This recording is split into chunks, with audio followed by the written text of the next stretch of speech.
Bismillahirrahmanirrahim. Assalamualaikum warahmatullahi wabarakatuh. Selamat siang, salam sejahtera bagi kita sekalian. Shalom, Om Swastiastu, Namo Buddhaya, salam kebajikan.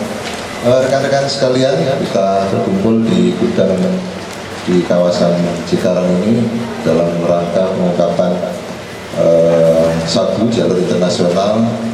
Di sini telah hadir ada Bapak Wakabar Reskrim, kemudian Bapak Dirjen Bea Cukai Kementerian Keuangan Republik Indonesia, kemudian Bapak Kapolda Bangka Belitung, ada Bapak Direktur Direktorat Tindak Pidana Narkoba Baris Krim Polri, kemudian rekan-rekan dari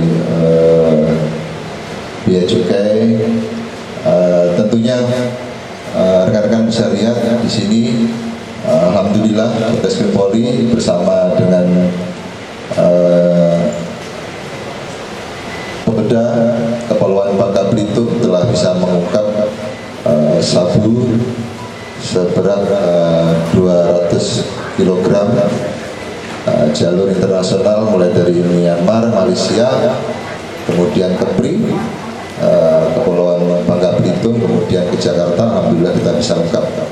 Tentunya pada siang hari ini langsung secara teknis nanti kami berikan waktu kepada masing-masing untuk menyampaikan terkait dengan bagaimana pengungkapannya, terus kemudian modusnya bagaimana, siapa pelakunya. Tentunya nanti silakan nanti rekan-rekan untuk disiapkan ada pertanyaan-pertanyaan. Untuk selanjutnya waktu dan tempat kami persilakan untuk Bapak Wakabar Reskrim. Pak.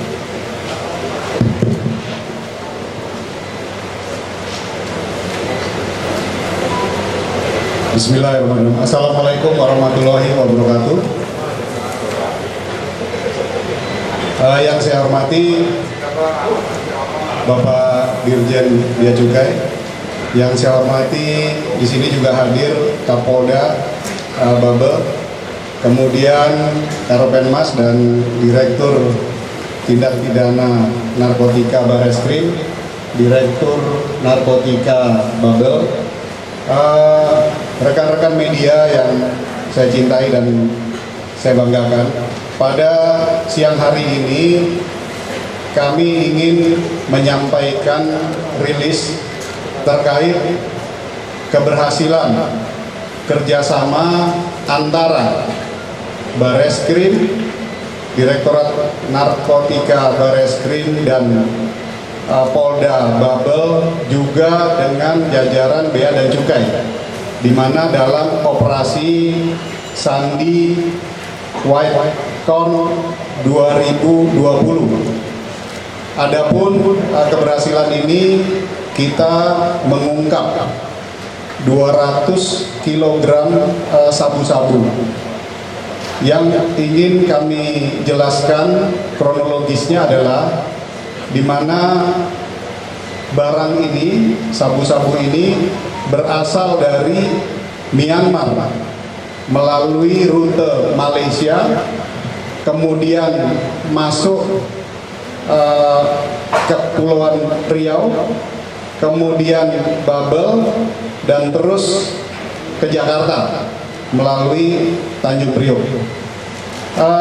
Barang bukti yang rekan-rekan bisa lihat di depan ini sudah dikeluarkan. Sebenarnya ini berasal dari satu karung, di mana karung itu berisi corn, jagung, kemudian ada kotak ini. Jadi kotak sabu ini di dalam satu karung itu ada 4, kira-kira itu. Kemudian dari pengungkapan ini kita berhasil mengamankan 4 orang tersangka berinisial SC, kemudian A, kemudian RS dan YD. Rekan-rekan sekalian, bahwa di dalam barang bukti ini yang sangat unik adalah di mana di dalam satu karung yang berisi sabu ini, di situ ditaruh metal, ya, sehingga kita temukan juga metal detektor. metal detektor. Sehingga kalau dilakukan swab, ya, jadi jenis barang ini masuk sejumlah 400 karung, ya, 400 karung. Kemudian 287 itu masuk ke gudang yang ada di sekitar Jakarta Timur. Kemudian 60 karung masuk ke gudang yang ada di daerah Ancol. Kemudian yang saat ini kita berada itu berjumlah 73 karung, ya, dengan total kilonya kurang lebih sekitar 8 kilo. Jadi dari 73 karung yang ditemukan itu ada 8 kilo sabu. Kemudian pasal yang akan diterapkan yaitu pasal 114 Undang-Undang 35 tahun 2009 tentang narkotika, di mana ancamannya seumur hidup sampai dengan hukuman mati. Itu secara garis besar yang ingin kami sampaikan. Sebelum juga saya akhiri dan nanti mungkin ada pertanyaan, tentunya atas nama pimpinan Polri kami menyampaikan apresiasi atas kerjasama ini kepada Bea Cukai, kemudian Polda Babel dan Bareskrim Polri. Silakan rekan-rekan kalau memang ada yang mau disampaikan, kami persilahkan. Sebelumnya mungkin dari ya. Terima kasih Pak Wakapolres Bareskrim. Perlu rekan-rekan ketahui bahwasanya pengungkapan ini berkat informasi dari teman-teman dari Direktorat Narkoba Polda Kepulauan Bangka Belitung yang telah mengungkap duluan kasus ini, kemudian diinformasikan ke Bareskrim Polri sehingga bisa kita lihat terungkap semuanya di sini. Untuk itu pada kesempatan yang baik ini kita persilakan untuk Bapak Kapolda bisa menyampaikan bagaimana ceritanya pengungkapan di Polda Kepulauan Bangka Belitung. Terima kasih. Assalamualaikum warahmatullahi wabarakatuh. Pak Kabar Wakapolreskrim, Pak Dirjen dan seluruh hadirin sekalian saya muliakan, rekan-rekan para media. Sedikit saya jelaskan menambahin apa yang disampaikan oleh Pak Wakapolreskrim tadi. Berawal dari informasi dari masyarakat yang peduli terhadap Kamtibmas tentang adanya karung berisi jagung yang diduga ada sisipan di dalamnya. Dan ternyata informasi itu telah kita dalami di Pangkalan Balam, salah satu ekspedisi di Pangkalan Balam, terbukti ada 2 karung yang di dalamnya masing-masing berisi 4 bungkus sabu. Dari situ kita perdalam, ternyata dari 73 karung itu beberapa ratus karung sudah dikirim duluan ke Jakarta. Sehingga kita ikuti bersama dengan Bareskrim, kita ikuti sampai akhirnya terungkap sebanyak 200 paket ini, 196 ditambah dengan 8 yang ada di Babel, seluruhnya terungkap dan saat ini kita tunjukkan di sini. Hasil pendalaman dari para pelaku, informasinya sama dengan yang disampaikan Pak Kabar Eskrim, berasal dari Myanmar, transit di Malaysia dulu, di Johor, Malaysia, kemudian baru ke Kepri ke Belitung, ke Bangka. Di Bangka rencananya akan diangkut dengan menggunakan truk. Dan truk itu naik kapal. Jadi dia akan ada pemeriksaan lagi, kalau naik truk itu modusnya cukup bagus juga. Tapi akhirnya bisa kita buka di situ, kita ikuti, dan selanjutnya kita bisa saksikan dari 8 temuan yang ada di Bangka, perkembangannya sampai 196 ini. Saya kira itu yang dapat saya sampaikan. Terima kasih atas kerjasamanya, informasi dari berbagai macam pihak, dari Bea Cukai, dari masyarakat, dan seluruh stakeholder yang membantu dalam proses pengungkapan ini. Terima kasih. Assalamualaikum warahmatullahi wabarakatuh. Rekan-rekan sekalian, di sini kita hadirkan Bapak Dirjen Bea Cukai karena selama ini kita selalu bekerja sama dalam pengungkapan narkoba ini. Tentunya pada kesempatan yang baik ini, kami silakan waktu untuk beliau bisa sampaikan. Terima kasih Pak. Bismillahirrahmanirrahim. Assalamualaikum warahmatullahi wabarakatuh. Selamat siang, salam sejahtera untuk kita semua. Om Swastiastu, Namo Buddhaya, salam kebajikan. Yang kami hormati Pak Wakapolreskrim, Pak Kapolda, dan juga jajaran para direktur di Bareskrim maupun Polda, dan juga yang saya hormati rekan-rekan jajaran Bea Cukai, kami dengan Pak Direktur, Pak Kanwil, Kepala Kantor yang membawai ke kantor Cikarang. Saya ingin melanjutkan apa yang disampaikan oleh baik Pak Wakapolres Bareskrim maupun oleh Pak Kapolda. Ini adalah sinergi yang luar biasa. Tahun ini kita sudah bersinergi 26 kali, berarti ini yang ke-27. Dengan hasil tangkapan sampai dengan setengah tahun ini sudah hampir menyamai dengan tangkapan setahun kemarin. Jadi saya ulangi rekan-rekan media, tangkapan yang ke-27 sinergi antara Bareskrim dengan Bea Cukai ini, jumlah kuantiti yang kita tangkap ini sudah menyamai hampir menyamai setahun selama setahun kemarin 2019. Padahal tangkapannya baru separuh. Maksudnya jumlah tangkapannya, jumlah penindakannya ya. Ini menunjukkan bahwa semakin hari kita semakin akurat, ya, efektif, dan kita menyasar kepada mafia-mafia besar. Ini adalah hal yang penting.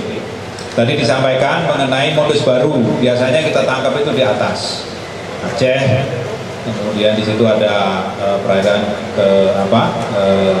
Langsa, Lok Sumawi dan sekitarnya. Kali ini mereka mengambil jalur tengah. Tadi Pak Waka dan Pak Kapolda sudah menyampaikan.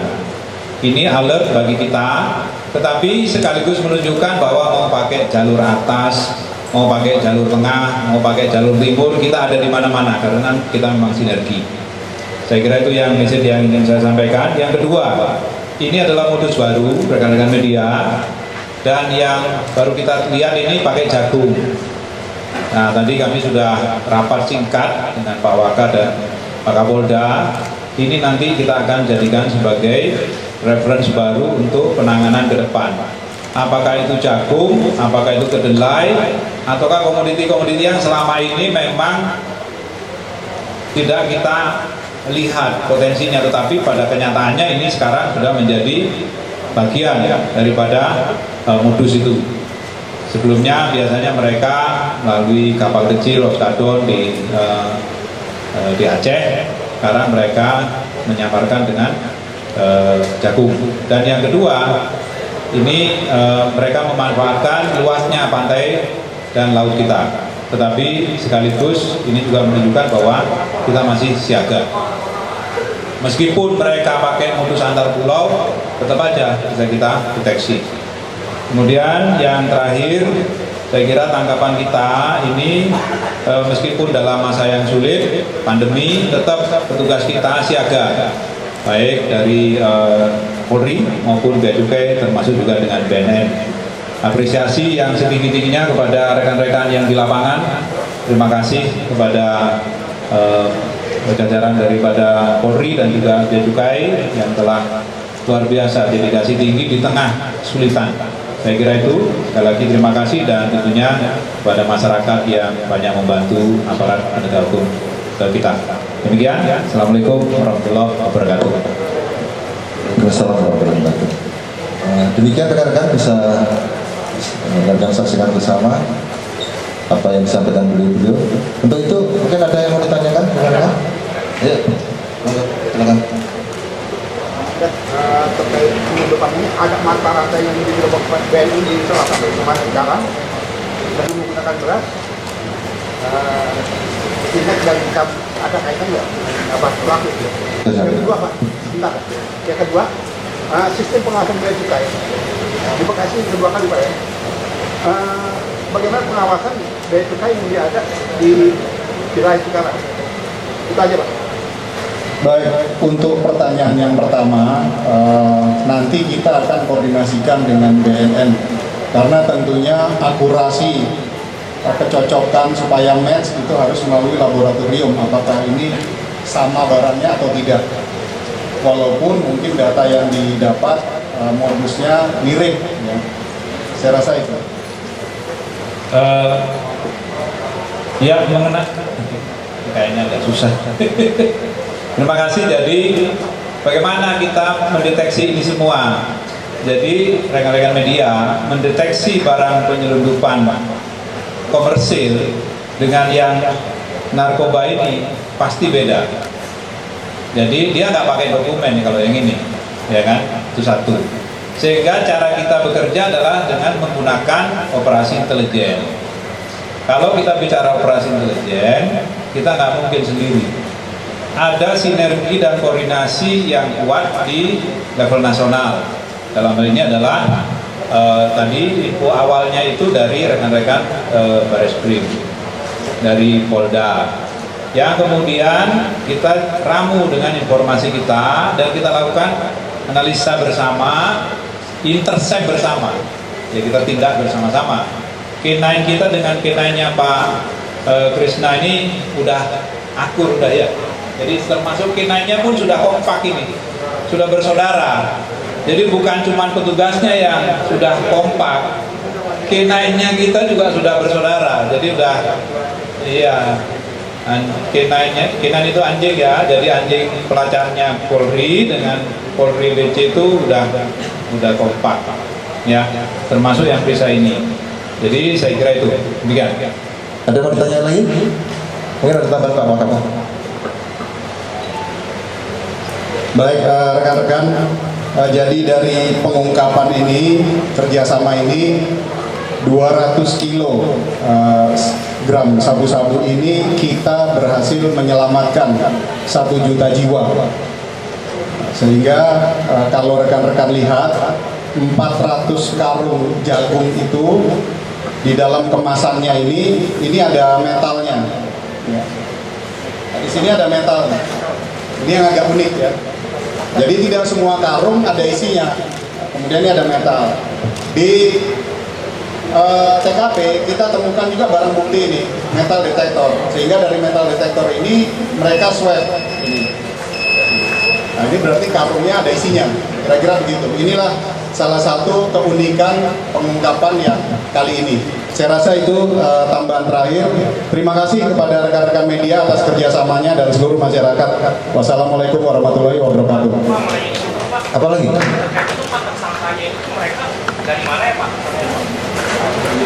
Untuk yang 3 itu ditangkap di Kepri, untuk yang SC ditangkap di sini Cikarang. Semua warga negara Indonesia. Masih DPO-nya 1 berinisial K. Ya, ini masih ada DPO-nya. Ini berinisial K. Tapi barangnya dari Myanmar semua berarti? Semua dari sana. Proses transaksinya itu gimana Pak melibatkan jaringan internasional? Sekarang yang kita baru buka ini kan rute, jalur. Kemudian untuk yang pertanyaan tadi itu nanti dari hasil pengembangan mungkin kita bisa jawab. Ya. Dan ini membedakan di Jakarta aja gimana?